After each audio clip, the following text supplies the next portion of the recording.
రెండవ పాఠము యోహాను సువార్త 19వ అధ్యాయం నుంచి మనకి 29 చదువుకున్నాం కదా. అక్కడ క్రీస్తు మాట విశ్వాసం ఉంచుట నిత్య జీవం పొందుటయే, మరి యేసు మాటలకు విధేయులమై తండ్రి అయిన దేవుని యందు విశ్వాసం ఉంచుటయే మరి పరమునకు మనల్ని తీసుకెళ్ళే నీతి. దేవుని మాటల యందు విశ్వాసం ఉంచడమే పరమమునకు తీసుకుపోయే నీతి. యోహాను సువార్త రెండవ పాఠము, మనం రెండవ పాఠం రాశాను, రెండవ పాయింట్. కాబట్టి ఇక్కడ ఏమి అంటే యేసు మాటలపై మనం విశ్వాసం ఉంచాలి, యేసు మాటలపై లక్ష్యం ఉంచాలి. ఆ మాటలు మనం పరమలో తీసుకుపోతాయంట. అందుకోసమనే మరణంలోనే జీవంలో, ఎందుకంటే ఆయనకు కింద వచ్చిన ఉన్నది, ఆయన భూమి మీద సర్వాధికారం ఇవ్వబడింది. ఆయన తీర్పు తీర్చడానికి సమర్థుడు, న్యాయవంతుడు. ఆయన తీర్పు తీర్చడానికి ఈరోజు నిన్ను మనలోక రాజ్యాన్ని తీసుకువెళ్ళడానికి దేవుడు సమర్థుడు. ఆ మాట మనం మర్చిపోకూడదు. ఆ మాటలు కానీ చూడండి. ఆ యోహాను సువార్త 5వ అధ్యాయంలో మనం 29 చూస్తే 29 మేలు చేసిన వాడు జీవ పునరుద్ధానమునకు, కీడు చేసిన వాడు తీర్పు పునరుద్ధానం బయటకు వచ్చేది, బయటికి వస్తారు. చూడండి, మరి జీవించే జీవితం, ఈ జీవితం పైన మన జీవితం ఆధారపడి ఉండాలి. భూలోకంలో జీవించిన జీవితం పైనే మన పరలోకంలో పాతాళం అనేది ఆధారపడి ఉండాలి. ఈ బ్రతిక మనల్ని డిసైడ్ చేస్తారు ఎక్కడికి వెళ్ళేది. ఈరోజు మనం ఎలా బతుకుతున్నాం, మన బ్రతుకు మనం గమనిస్తూ ఉండాలి. మన బ్రతుకునే మనం కనిపెడుతూ ఉండాలి. నేను నడుస్తున్న దారి మంచిదా కాదా? ఎందుకంటే ఈ నడకే మనం డిసైడ్ చేస్తుంది పరలోకమా పాతాళం అని జ్ఞాపకం చేసుకోవాలి. దేవుని సంగమా, యేసు చెప్పు మాటలకు భయపడలేదు. ఆయన చెప్తున్నాడు, యేసు చెప్పే మాటలకు ముందు వచ్చినప్పుడు చూస్తే భయపడాల. ఆయన సంపాదన రాబోయే సంపాదనుకుంటే ఆ 19 కాబట్టి యేసు ఇప్పుడు 18 ఇచ్చాడు.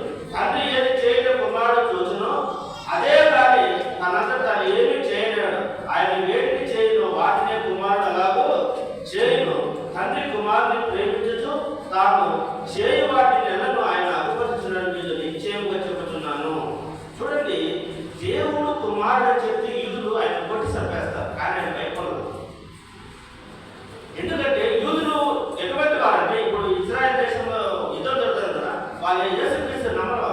ఎందుకంటే ఏకైక దేవుడిని నమ్ముతారు, ఇంకొక దేవుడు అంటే వాళ్ళని చంపేస్తారు. అంత వాళ్ళు అటువంటి వాళ్ళు. వాళ్ళ సిస్టమ్ ఏంటంటే కంటికి మన్ను కంటికి కన్ను.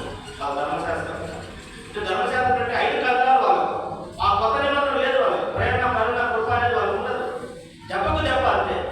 వాళ్ళు యేసుక్రీస్తు నేను దేవుడి కుమారుడు అంటే వాళ్ళ కోపం వస్తాం. కానీ అటువంటి సమయంలో కూడా యేసుక్రీస్తు ప్రభువు వారు చెప్తున్నాడు, నేను దేవుడి కుమారుడును, దేవుడు ఏం చేయగలడు అది నేను భూలోకంలో చేయగలను, నాకు సర్వాధికారం ఇవ్వబడి ఉన్నది చెప్పినప్పుడు వ్యతిరేకత వస్తుంది. ఈరోజు మనం కూడా దేవుని సువార్త ప్రకటించేటప్పుడు వ్యతిరేకత వస్తాదని నువ్వు నిజాన్ని దాచిపెట్టగలమా? నిన్ను కొడతారని దాచిపెట్టగలమా? సంపేస్తారని దాచిపెట్టగలమా? ఈరోజు ఎంతో మంది అర్థసాక్షులైనారు దేవుని వాక్యం కోసం, సువార్త కోసం. ప్రాణాలను త్యాగం చేశారు, కుటుంబాలను త్యాగం చేశారు, సంపాదన పోయిపోయారు. అయినా వాళ్ళు భయపడాలి. ఎందుకంటే సత్యము మనిషిని చంపగలదు కానీ వాక్యాన్ని చంపలేదు.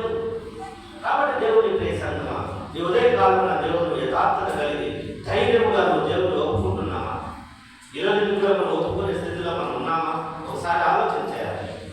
యేసుక్రీస్తు ప్రభువు వారి గురించి మనము విశ్వాసంతో ముందుకు వెళ్ళే వారితో ఉన్నామా లేదనేది మరి మనం చూసుకోవాలి. ఎందుకంటే ఈ మరణము జీవము ఆయనే.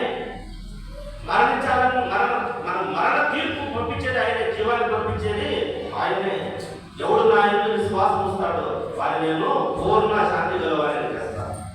ఈరోజు విశ్వాసం వస్తే నిత్య జీవాన్ని వెళ్ళడానికి అవకాశం ఉంది. అలాగే ఎబ్రిల్ రాసిన పత్రిక